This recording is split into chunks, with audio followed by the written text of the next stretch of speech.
நேர்களுக்கு வணக்கம். களம் நிகழ்ச்சியோடு இணைந்திருக்கிறீர்கள்.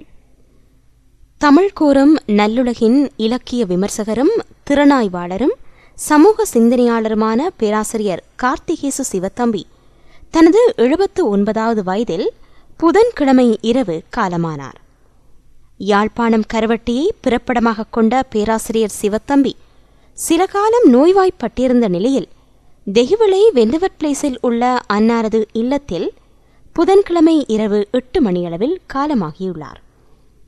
பண்டிதரும் சைவ புலவருமான தா பி கார்த்திகேசு வள்ளியம்மை தம்பதியினருக்கு புதல்வராக பிறந்த சிவத்தம்பி ரூபாவதி நடராஜை திருமணம் செய்தார்.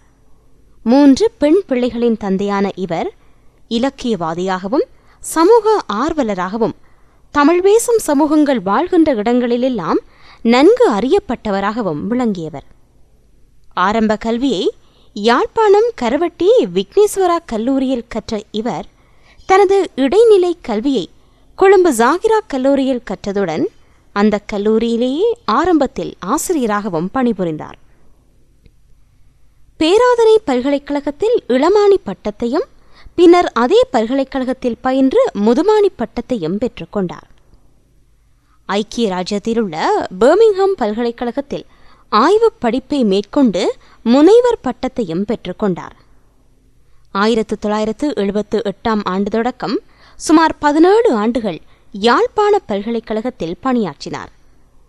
பின்னர் மட்டக்களப்பில் கிழக்கு பல்கலைக்கழகத்தின் அழைப்பின் பேரில் 2 ஆண்டு அங்கு பணியாற்றினார்.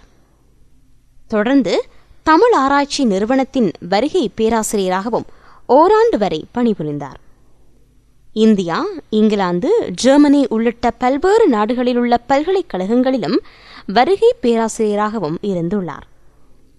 பல்கலைக்கழக காலத்தில் மேடை நாடகங்களில் நடித்ததோடு பின்னர் வானொலி நாடகங்களிலும் நடித்து புகழ் பெற்றவர்.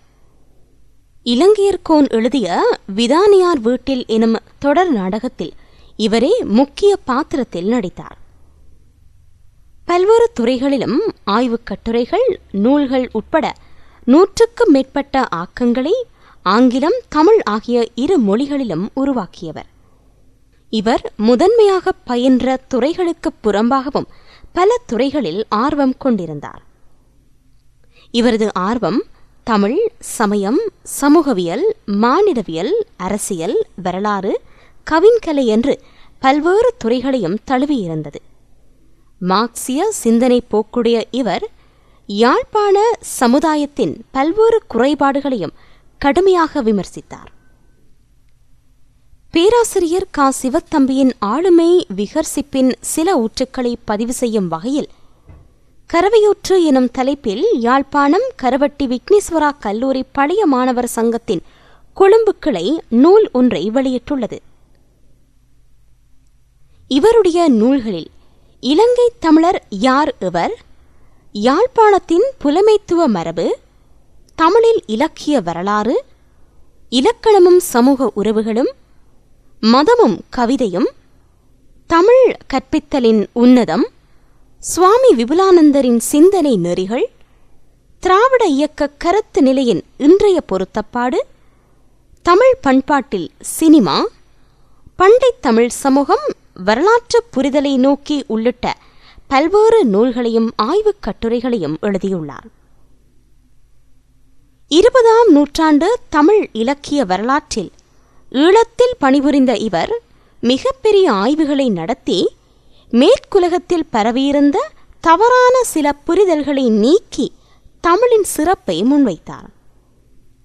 சமஸ்கிருத மொழி இந்தியா முழுவதும் பரவியிருந்த மொழி எனவும், இலக்கணம் இலக்கிய வளங்களை பிறமொழிக்கு வழங்கிய மொழி எனவும் கருத்துக்களை பரப்பி மேற்குலகம் முழுமைக்கும் சமஸ்கிருதம் முதன்மையை பதிவு செய்திருந்த காலத்தில் பழந்தமிழ் இலக்கியங்கள் கிரேக்கம், ரோமை இலக்கியங்களுக்கு நிகரான பழமையை உடையதும் சிறப்பினை உடையதும் என தக்க சான்றுகளுடன் நிறுவிக் காட்டிய சங்க நூல்கள் மேற்குலகில் கவனம் பெற உழைத்தவர்களில் இவரும் ஒருவர். தமிழ் நாடகத்தின் தோற்றம் பற்றி விரிவாக ஆராய்ந்த இவர் ஆய்வேட்டில் கிரேக்க நாடகங்களின் தோற்றம், வளர்ச்சித் தன்மைகள் விளக்கப்பட்டுள்ளன. அதுபோல தொல்காப்பியம், சங்க இலக்கியம், சிலப்பதிகாரம் உள்ளிட்ட நூல்கள், கல்வெட்டுக்கள், நாணயங்கள் உள்ளிட்ட தரவுகளை உட்படுத்தி ஆய்வு செய்துள்ளார். ஆங்கிலத்தில் வழங்கப்பட்ட ஆய்வேடு 10 ஆண்டுகளுக்கு பிறகு திருத்தங்களுடனும் கூடுதல் செய்திகளுடனும் 1980 அளவில் புது நூற்றாண்டு புத்தக நிறுவனத்தின் வழியாக வெளிவந்தது. அந்த நூல் தமிழக அரசின் சிறந்த பரிசினையும் பெற்றது. 25 ஆண்டுகளுக்கு பிறகு தமிழில் மொழிபெயர்க்கப்பட்டு வெளிவந்துள்ளது. சிவத்தம்பியின் ஆய்வேடு வெளிவந்த பிறகு தமிழில் மிகப்பெரிய துறைகளுள் ஒன்றாக இருக்கும் நாடகத்துறை பற்றிய விழிப்புணர்ச்சி ஈழத்தில் ஏற்பட்டது. பாடத்திட்டங்களில் நாடகம் முதன்மையாக இடம்பெற்றது. பல மாணவர்கள் நடிக்கவும் ஆராயவும் இந்த துறையில் புகுந்தனர். தமிழ் நாடகம் இந்த ஆய்வேட்டின் வருகைக்கு பிறகு ஈழத்தில் மறுமலர்ச்சி பெற்றது எனலாம். தமிழகத்து அறிஞர்களும் நாடகத்துறையில் கவனம் செலுத்த இந்த நூல் ஒரு காரணமாக அமைந்தது. தமிழ் நாடக வளர்ச்சியில் இவரது பங்களிப்பு மிகப்பெரியது. நாட்டாரியல் ஆய்வுகளில் இவர் கூடுதல் கவனம் செலுத்தியுள்ளார். முல்லைத்தீவில் இவரால் ஏற்பாடு செய்யப்பட்டிருந்த நாட்டாரியல் விழா அனைவராலும் நினைவு கூறத்தக்கது. நாடகம், கூத்து இவற்றினூடாக தமிழ் மக்களை, தமிழர்களின் பண்பாட்டை அறிய முனைந்தவர். யாழ்ப்பாண பல்கலைக்கழகத்தில் இவர் நுண்கலை துறை தலைவராக பணிபுரிந்த பொழுது பல்வேறு நாடக முயற்சிகள் வளர்முகம் கண்டன. யாழில் புதிய நாடக மரபு உருவானது.